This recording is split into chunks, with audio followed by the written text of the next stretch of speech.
So I have to tell you, I love this gospel reading. In this odd way, I love it because, and now don't tell people this, but I have a small problem with anger. And I love this gospel reading because, and this is the odd part, it's not saying exactly what you think it's saying. That to understand today's gospel, when Jesus says this on the sermon, this part of the Sermon on the Mount, and he uses this example of like turn the other cheek, it would have been actually kind of shocking for people, and also each example is kind of funny in this really odd way. Jesus is being funny and provocative at the same time.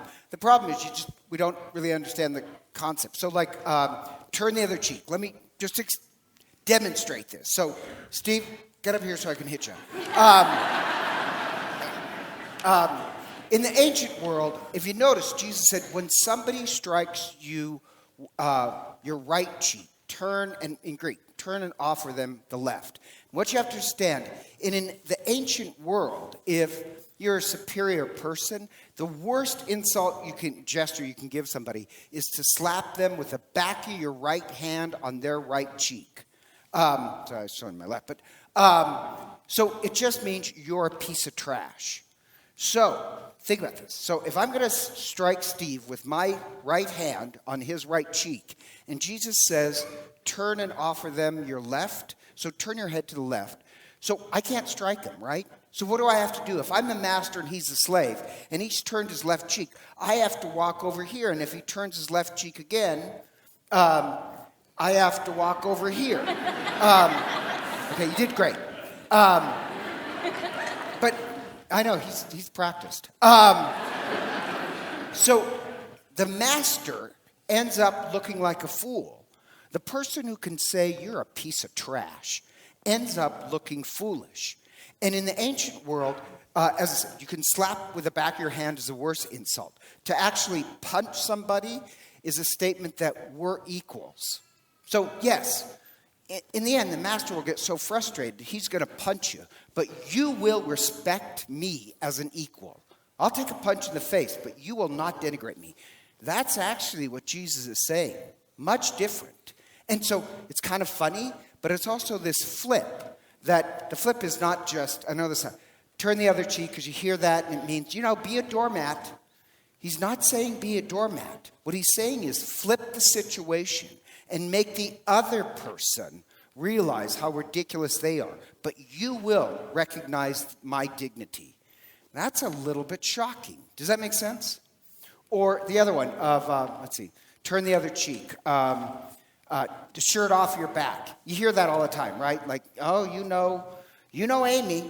She'll give you the shirt off her back. And that's only because, I'll pick on her later. But it doesn't really mean generous is great in the expression. But in the ancient world, that's not what Jesus is saying. When he says, if somebody sues you for your shirt, give me your cloak as well. It's funny and provocative for this reason. At that time period, you were triple taxed. You had the temple tax, and that was a tax that was supposed to go to the poor. But the Sadducees, the ruling class, they didn't give the money to the poor. They kept it all. And then they increased the tax. So the Sadducees, they lived like kings. In fact, like archaeologically, they've unearthed one of the houses of the Sadducees. It was opulent, and they had a whole cellar of wine. And each of the bottles, in modern price, was these rare bottles that would be like $5,000 each in modern terms. They lived like kings, basically stealing from the poor. And so you get that tax. And then you have the Herodians, and they taxed you. And then the Romans come in, and they tax you even heavily. So at the time period, 90% of a working person's salary was getting taxed. And so it's really hard to pay all that. So these Jews, and you have your ancestral land. Some Jews were so overtaxed they had to start selling their ancestral land because they were getting sued. So you have the sue-happy culture. Hate to live in that culture. Where you can be taken for everything, even, your ancestral land. So what does Jesus say? If somebody is going to be so nakedly aggressive in suing you for everything, even your clothes, give them all. Like technically you can always keep your cloak, but hand over everything. What he's suggesting is be naked. And the twist here is this. In Jewish society, to see a naked person, it's not my shame if I'm naked, it's yours. It's your shame if you look upon my nakedness. So what Jesus is saying is, you hand him everything. So the funny part is this. Imagine if I'm going to hand you all my clothes and I start the, take it off. It's your shame. So suddenly the person who's so aggressive has to say, no, keep it on. Like there's something funny about that. But the provocative part of that is, if somebody's going to be that aggressive, expose their greed and shame. Yes, they will sue you. But you have an obligation to expose their naked greed. It's kind of this flip. Or go the extra mile. You hear that? That's a great compliment. Amy goes the extra mile. When we have a bake sale, everybody brings one pie, but Amy has to prove she's better than other people, so she brings two. Go the extra mile, this is actually what it meant. So at the time of Jesus, if I was a soldier, according to Roman law, I could take any citizen and force them to carry my pack for 1 mile. It doesn't matter what you're doing. You could be on the way to your sick mother's house, and if I can grab you, you have to carry my pack for 1 mile. But Roman law said not 2 miles. You don't want to you want to brutalize people, but not to the point that they'll rebel. And why do you make them carry your pack? The Roman practice would be this. To a subjugated people, to a conquered people, you want to show that they're animals. What kind of animal carries a pack? A mule. You're just saying, you're animals. It's just a way of putting them down. But Roman law, you can't have them carry it for 2 miles. And the Romans, the military, they were extremely severe. You followed rules. And if you made somebody carry 2 miles, which breaks the rules, some soldier could be whipped by his commander. So when Jesus says, if somebody forces you to carry the pack 1 mile, carry it 2. What it means is you use their laws against them. Anybody who wants to denigrate the sanctity of human life or your respect, flip it. Use their laws against them. And so it's this third way where there's always kind of this flip in all those examples. You want to flip it. And when I say third way, if you can't figure it out, like turn the other cheek. A lot of people think, that just means forgive and be a doormat. No, that's just really resignation. And what do you get? If all you can do is keep letting somebody hit you, that's kind of powerless and leads to depression. That's not what Jesus is advocating, nor the other extreme. The second thing would be, if somebody insults you, and this is the Irish way, I have to tell you. The Irish way is, you slap me, I punch you in the face. You come at me with anger, I'll show you anger. You want to hit me? The gun show is coming out. I'm calling down the thunder. But that's how a lot of the world works. And think about the movies and video games that we watch.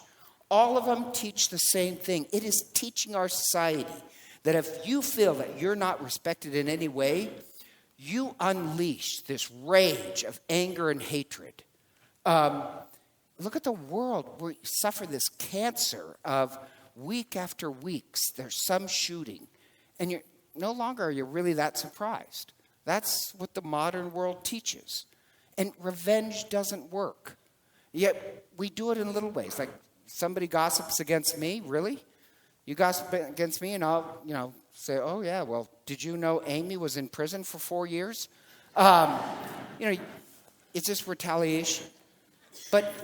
And let's face it, we've all done that in some way, sometime in our life. We've acted on revenge. And really, anybody who's acted on any revenge, afterwards, do you feel any good about yourself? Do you ever say, oh, thank God now I'm at peace because I got back at Amy? I should say the deacons, but you're not at peace. Revenge just intensifies more revenge. Hatred necessitates even more hatred. Racism necessitates more hatred. Revenge doesn't work. It's like setting fire to your house and you're going to burn down the whole neighborhood. It never ends. Jesus offers a third way, which is not placating or revenge. It's true love. And that is flipping the situation around. It's hard, but you can train yourself to do it. Look at like Mother Teresa. Mother Teresa, there's a story once that she was collecting food for the orphans. And she's collecting foods for the orphans. And she goes to one shopkeeper and asks for some bread for the orphans.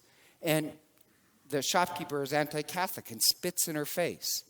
So she says, thank you. That was for me. Now can you give something to one of the orphans? And here's the odd part. She flipped him. He did.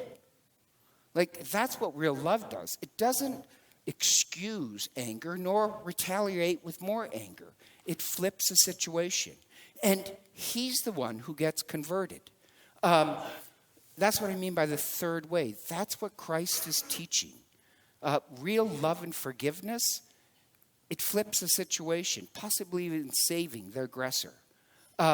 It's a way of Christ, Mother Teresa, Martin Luther King, Gandhi. In fact, Gandhi called it soul force. Or you can call it nonviolent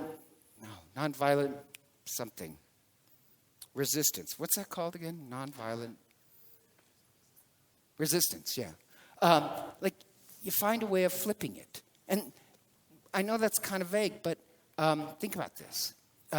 It takes a certain amount of stubbornness to say, you come at me with anger, I'm going to resist just throwing more anger back at you. It takes a certain amount of discipline and stubbornness to say, I'm not going to act that way. You have to kind of train this creative muscle of finding some way of flipping the situation. It does take work, but the same way I think the world is training you to always respond with anger, Christ is trying to train us in a more creative way to be loving, where you flip the situation. And the great part is that there's a chance that your aggressor can be converted. That's what happened to Mother Teresa. That's what happened when Gandhi did nonviolent resistance. Some oppressors were converted. So it's not like if you've been disrespected, there's a third way. And I love how you don't fold on anything that denigrates human life or dignity. You don't fold.